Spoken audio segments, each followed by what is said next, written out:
بسم الله الرحمن الرحيم ياسين والقرآن الحكيم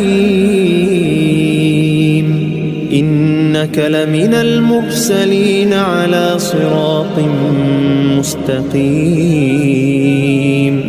تنزيل العزيز الرحيم لتنذر قوما ما أنذر آباؤهم فهم غافلون لقد حق القول على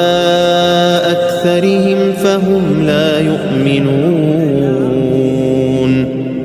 إنا جعلنا في أعناقهم أغلالا